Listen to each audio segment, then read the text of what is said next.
mets les pieds où je veux, Little John. Et c'est souvent dans la gueule.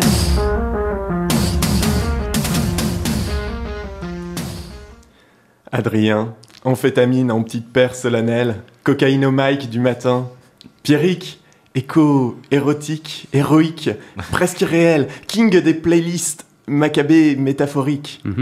Christophe et Sarah, passagers clandestins qui se gavent d'hydromel, bande de rats. Auditrice, lointaine et inconnue comme un vermicelle, dont l'oreille serre mon vice. Je vais aujourd'hui disserter un peu moins pareil qu'à l'accoutumée, empruntant le style du grandiloquent Moustache Poésie Club. Alors si jamais t'as l'occasion, va les voir, c'est bien mieux qu'un lip dub. Même si je suis un berbe, Adrien et Pierrick peuvent en témoigner. Pour ma part, marre des bobards, des histoires et des politicards. Sarkozy sous la menace de 12 000 instructions, Montebourg et Hamon au retour encore plus précoce que mon éjaculation. La panique des labos, Ebola en star d'un film catastrophe, la Syrie, l'EI, le Brésil et tout le reste n'auront rien de plus que cette strophe. Je vais plutôt vous conter une fable de proximité, que toi-même Adrien, la semaine dernière, tu as suggérée, celle d'un humain trouillard parmi 7 milliards, Brice Boris Pitoum, la sainte tréniquée du hasard. Si sa carrière à la radio était un alexandrin, il serait aujourd'hui à l'hémistiche. À raison d'un pied par chronique du matin, celle-ci est à la moitié, et il s'y tape un peu l'affiche. Il écrit ses papiers au pieu, à l'arraché, c'est parce qu'il parle bien mieux de l'actu-alité. Pour trouver à rire au milieu des morts au JT, regarde, Brice Boris Pitoum, déconfit, danse sur l'oreiller. Pour t'aider à fuir les morosités, écoute Brice Boris Pitoum, rigolard du journal télévisier.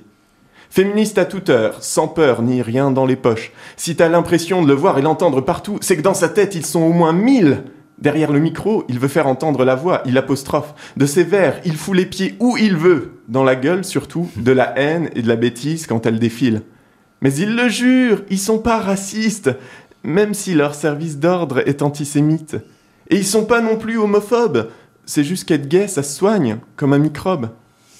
Lui a du mal à les égoutter. Leurs propos restent engorgés dans son cervelet, il sait plus comment les vider.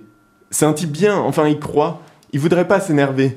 Mais parfois, il craque et dégaine. « C'est une trou du cul !» crie-t-il à l'antenne, car le fion national de Marine Le Pen. Heureusement, il lui arrive de trouver des infos un peu plus heureuses. Et 43 soldats qui se rebiffent, c'est quoi qu'il arrive une heure joyeuse. Ils sont israéliens et refusent de nuire encore aux Palestiniens. Ils ne veulent plus de cette politique colonialiste qui, selon eux, ne mène à rien. C'est une poussière d'espoir, comme bien d'autres avant. Balayée à la vitesse supersonique, elle s'amasse au gré des vents, avant de sombrer au large des côtes et des mémoires, où elle coule et pourrisse dans des eaux noires. Car Renaud avait raison, la mer, c'est dégueulasse. C'est pas juste que les poissons baissent dedans, il y a aussi les pétroliers qui se vidangent, ces tankers salaces, et pour la petite sirène, c'est le boucaquet permanent. Il n'espère pas grand-chose de ces divagations. Un sourire, peut-être, faire réfléchir quelques discussions. Les mots ont jamais changé le monde, disait son grand-père. Mais les mains sur son clavier, furibondes, veulent croire le contraire. Tous les mercredis, il te pique un peu de ton cerveau, fout les mères de Conly dans une chronique un peu bateau, avec l'espoir bancal que tu trouves ça beau. À défaut d'un César, une chronique en césure, un point à l'oreille du doigt, et c'est déjà le moment de conclure. Mais avant d'en finir, il écrase une larme, s'émeut un instant, au milieu du pire et du vacarme, d'un silence ému en l'honneur de Pierrick, il marque un temps. Je mets les pieds où je veux, Little John. Et c'est souvent dans la gueule.